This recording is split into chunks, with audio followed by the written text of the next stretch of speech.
आज हम लोग ट्रांसपोर्टेशन प्रॉब्लम को सॉल्व करने का मैट्रिक्स मिनिमम मेथड पढ़ेंगे। जैसा आप लोगों ने पढ़ा था row minimum method, column minimum method, बिल्कुल उसी तरीके से हमारा मैट्रिक्स मिनिमम मेथड है। रो मिनिमम मेथड में हम लोग रो में से मिनिमम वैल्यू फाइंड आउट करते थे और वहां पर गुड्स सप्लाई करते थे। कॉलम मिनिमम मेथड में आप कॉलम में से मिनिमम वैल्यू फाइंड आउट करते थे और वहां गुड्स सप्लाई करते थे। तो बिल्कुल जैसा कि आपको मेथड के नाम से पता चलता है मैट्रिक्स मिनिमम।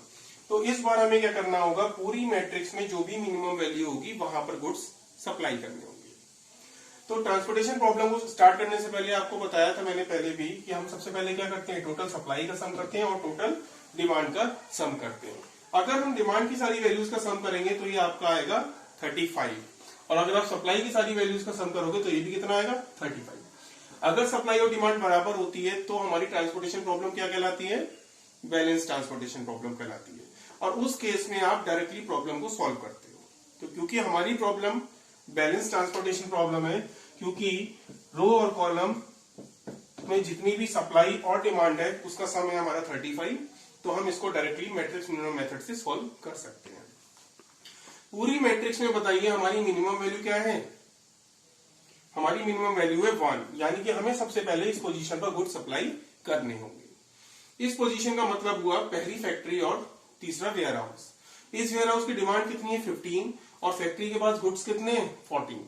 तो हम अभी इसको सिर्फ कितने गुड्स सप्लाई कर सकते हैं, 14 गुड्स ही सप्लाई कर सकते हैं। और जैसे ही आपने 14 गुड्स सप्लाई करे फैक्ट्री की सप्लाई हो गई 0 और वेयर हाउस की डिमांड कितनी रह गई 1। जैसे ही फैक्ट्री की सप्लाई 0 हुई आप रोप में बाकी सारे के सारे एलिमेंट्स को क्रॉस कर देते हैं, क्योंकि अब ये फैक्ट्री कहीं भी गुड सप्लाई नहीं कर पाएगी। अब हमारी मैट्रिक्स बची इतनी। इस मैट्रिक्स में मिनिमम वैल्यू क्या है 2, लेकिन 2 आपका 2 पोजीशंस पर आ रहा है। तो जब मैट्रिक्स मिनिमम मेथड में आप मिनिमम वैल्यू फाइंड आउट करते हो और वो हमारी 2 जगह पर या 3 जगह पर, मतलब एक से ज्यादा जगह पर आती है, तो उस केस में हमारे पास चॉइस होती है, हम ये पोजीशन भी सिलेक्ट कर सकते हैं और ये पोजीशन भी सिलेक्ट कर सकते हैं। सपोज हम अगर ये पोजीशन को सिलेक्ट करते हैं और यहाँ गुड्स सप्लाई करते हैं, तो यहाँ पर अगर आप देखोगे तो वेयर हाउस की डिमांड है 1 और फैक्ट्री के पास गुड्स कितने हैं 16, तो हम इसे एक गुड सप्लाई कर देते हैं। वेयर हाउस की डिमांड कितनी है कोई 0 और फैक्ट्री के पास कितने गुड्स बच गए 15। जैसे ही वेयर हाउस की डिमांड 0 हुई आप पूरे कॉलम में बची हुई वैल्यूज को क्रॉस कर देते हो, क्योंकि अब वो कहीं से गुड्स नहीं मंगवाएगा। बची हुई वैल्यूज में से अब मैट्रिक्स में आप फिर से देखेंगे तो हमारी मिनिमम वैल्यू क्या है 2 है। इस पोजीशन के लिए वेयर हाउस की डिमांड कितनी है 4 और फैक्ट्री के पास गुड्स कितने हैं 5। तो हम यहाँ पर 4 गुड्स सप्लाई करेंगे। वेयर हाउस की डिमांड कितनी हो गई 0 और फैक्ट्री के पास गुड्स कितने बच गए 1। जैसे ही वेयर हाउस की डिमांड 0 ही आप कॉलम में जितने भी एलिमेंट बचते हैं उनको क्रॉस कर देते हैं। अब हमारी टेबल इतनी रह गई। इस टेबल में मिनिमम वैल्यू क्या है 3, तो हम यहां पर गुड्स सप्लाई करेंगे। इस पोजीशन पर वेयर हाउस की डिमांड है 10 और फैक्ट्री के पास गुड्स कितने सिर्फ 1, तो हम यहां पर 1 गुड सप्लाई कर देते हैं। डिमांड रह गई 9 और फैक्ट्री के पास गुड्स हो गए 0।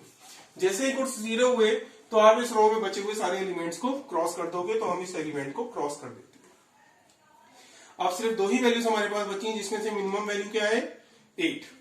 यहां पर गुड्स सप्लाई करने के लिए वेयर हाउस की डिमांड है 6 और फैक्ट्री के पास गुड्स कितने हैं 15, तो हम यहां पर 6 गुड्स सप्लाई कर देते हैं। वेयर हाउस की डिमांड कितनी रह गई 0 और फैक्ट्री के पास गुड्स कितने रह गए 9। अब पूरी मैट्रिक्स में सिर्फ एक ही वैल्यू बची है, तो हमें यहीं पर गुड्स सप्लाई करने पड़ेंगे।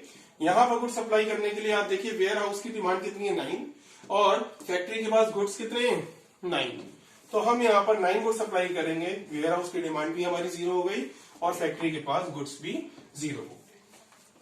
तो क्योंकि हमारी सारी सप्लाई की वैल्यूज और सारी डिमांड की वैल्यूज कैसी हो गई 0, इसका मतलब क्वेश्चन हमारा कंप्लीट हो गया। अब टोटल कॉस्ट निकालने के लिए मैंने आपको बताया था कैसे निकालते हैं टोटल कॉस्ट। यहां पर इस पोजीशन पर आपने 14 गुड सप्लाई करें एट द रेट ऑफ ₹1, तो टोटल कॉस्ट कितनी हो गई 1 into 14। यहां पर आपने 6 गुड सप्लाई करें एट द रेट ऑफ ₹8, तो कॉस्ट हो गई 8 into 6। यहां आपने 9 गुड सप्लाई करें at the rate of ₹9, cost हो गई 9 into 9। यहां पर 1 गुड सप्लाई करें at the rate of ₹2, cost हो गई 2 into 1। यहां पर आपने 1 गुड सप्लाई करें at the rate of ₹3, cost हो गई 3 into 1। और यहां पर 4 गुड सप्लाई करें एट द रेट ऑफ ₹2, तो कॉस्ट हो गई 2 into 4। टोटल कॉस्ट के लिए जब आप इसको सिंप्लीफाई करोगे तो आपकी कॉस्ट आएगी 156।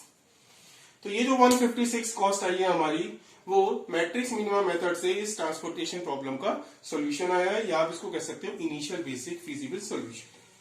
ठीक है, तो ये हमारा मैट्रिक्स मिनिमा मेथड कंप्लीट है। ठीक।